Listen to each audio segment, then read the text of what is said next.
All right, so now that we've learned all about structs, it's time to come back to our calculator app and finish the rest of the functionality. So firstly, you would have noticed that I've changed the calculator logic from a class to a struct. And from our knowledge about structs, we now know that we don't actually need an initializer for our structs because we get a free one, right?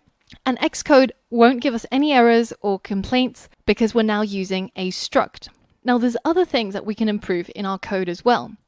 If you head over to the viewcontroller.swift, you can see that at the moment, we're initializing a brand new calculator logic structure every single time the calc button is pressed. Now, that's pretty inefficient. So let's move this out of the IB action, and let's just move it up here for now. So now that it's outside of this function, this is no longer a local variable. It's now a global variable. And that means that unless we change the access level, any other class could access our instance of the calculator and mess with it. That's not what we want.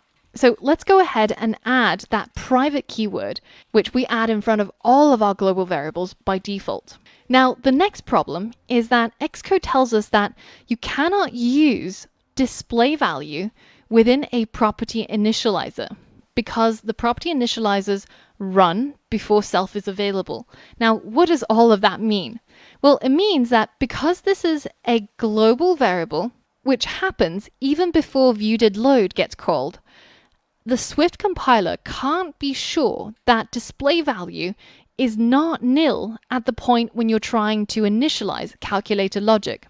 So depending on how long it takes to initialize the screen, to call viewDidLoad, to do all of the prep work, then display value may or may not be nil when you're calling this line of code to create a new calculator logic struct. And this means that we can't use it here. So let's fix this. Now, instead of passing in display value to initialize our calculator, let's go ahead and delete that and instead make our property number an optional. So this means that we can pass in a value to this property at a later point. And when this struct calculator logic gets initialized, this number property can be nil. And that kind of makes sense, right? When you create a brand new calculator logic, if the user hasn't pressed any of the buttons on the calculator yet, then it shouldn't really have a number, right? But if this number is a double, then before we use it, we have to check to make sure that it's not nil. So if let n equals number, then that means that number is not nil, and we can now use it inside our code by replacing the places where we use number with this unwrapped n, which is a double rather than an optional double. So now let's get back to our view controller. Now at this point, if you have any lingering errors, be sure to hit Command B to force your app to build so that any of the errors that are no longer meant to be here gets removed. Now, the next thing I want to change is inside our struct calculator logic. Our number property at the moment is a global variable. And do you remember what we said about global variables? They should always have the private access level by default, because otherwise this property is accessible from all other classes within our app. And that means that it could get altered or changed or turned to nil intentionally or unintentionally, which is not what we want.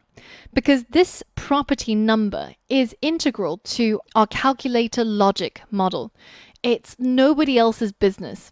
So instead, we can create a function that allows other classes to set the value of this number property. So we can say set number, and as an input, we want to be able to pass in a double. Now at this stage, I could name my function set number is double, and then do this. But that doesn't really read very well, does it? When I call the function, it's going to be something like set number. And it's because this parameter name is completely unnecessary. So as it stands, if I wanted to set the number over here, I would have to call calculator dot set number, and then pass in the number that I want to pass, which will be the display value in this case. Now that works, but I don't actually need this parameter name because the name of the method is already explicit enough as to what this method does. So I'd really like to be able to delete this part. Now, in order to be able to call that method like this, then over here, I can add an underbar and then a space. And you might have seen this syntax across other Xcode projects, especially Apple's example projects. They love doing this. And what this means is that we're setting the external parameter name to be nothing, and we're setting the internal parameter name, because you always need one inside to be able to use the thing that got passed in, right? To number. So if I changed this to, I don't know, num, and I have set number, parentheses, num, number, then that means my external parameter name is num, and my internal parameter name is number. So inside these curly braces, I will refer to the item that was passed into this function as number, and outside of the parameter name, then I would refer to it as num. But we want it to not have a parameter name. So we're going to change the external one to an underscore. And instead of printing the number that got passed in, we want to set this private property to equal the value that was passed in. Now, in order to achieve that, I would write something like number equals number, which is really confusing because which number is which? Which one am I setting? Am I trying to set this number or am I trying to set this number? And you can see Swift actually gives you an error saying that number is a let constant because it thinks that you're trying to change this value. So what can we do in this case? If we wanted to refer to this global property, we can simply say self.number is equal to number. And this means that anybody else who's looking at your code knows that I'm looking for a property inside the current class or the current struct, namely inside these curly braces, that's called number, which is of course this one on line 13. And I'm setting it to equal the number that is the local variable, which is this one.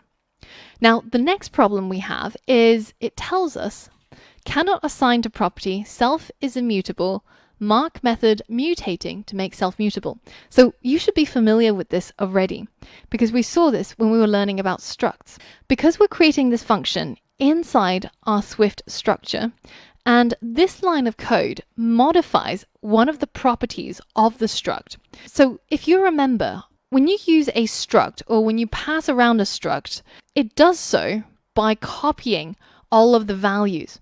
So if this number had a value, say it was 2, and this method inside the struct actually needs to change the value of this property to say 3, then this method has to be marked with mutating, because this tells the Swift compiler that this method is capable of changing the properties inside the struct.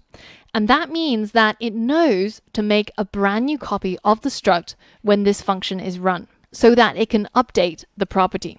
Now, by doing that, we've created one more problem for ourselves. If you head back over to viewcontroller.swift, you can see that Xcode gives us an error saying that you cannot use a mutating member on an immutable value because calculator is a let constant. What does that mean? Well, here we're calling this function called setNumber, which remember is a mutating function. It changes one of the properties of our struct. And in the last lesson, we spoke about what made structs different from classes. And one of those things was that they have true immutability. So that means that if you create a new structure that is declared as a let constant, then you can't change any of the properties inside that struct at a later point. So when we call this function and it changes our property, then this is why Xcode is getting angry at us. Because you said that you weren't going to change this calculator ever, right? So Xcode can be really passive aggressive like that, but let's go ahead and fix it to make it happy, because as we all know, a happy Xcode equals a happy app developer, right? So let's just quickly recap what we've done so far. We've created this global variable that is called calculator, and it's a new instance of our struct calculator logic. And we've marked it as private to prevent other classes from messing with our calculator. Now, when one of the calculation buttons gets pressed, then we call the set number function, which sets the number inside calculator logic to whatever is currently inside the display. So let's say that on our calculator, the user taps on the number 5. At this point in our code, we set the display value to 5. Next, the user taps on the plus sign. And because this is one of the calculate buttons, then our IB action, calc button press, will get called. And inside that IB action, we call set number on our calculator structure. And we set the number in the calculator to 5. And then we also call the calculate function, passing in that plus sign as the symbol. Next, the user taps on 3. At this point, we set the display value to 3, and finally they tap on the equal sign. So the calc button pressed IB action gets called yet again, and we set our calculator's number property to 3, and we call the calculate function again, passing in the symbol equals. So when they tap on the plus button, we need to save that data somewhere in our calculator logic. We need to save the first number that they wanted to calculate and the calculation that they wanted to make, which is to add. Now, I could save that all in separate properties, right, up here. Or I could create a brand new struct that contains the first number and the operation they want to make. But that seems a bit overkill. Now, what's in between creating a new struct and creating a simple property? Well, in Swift, we have something called tuples. And that is what we're going to learn about in the next episode. So for all of that and more, I'll see you there.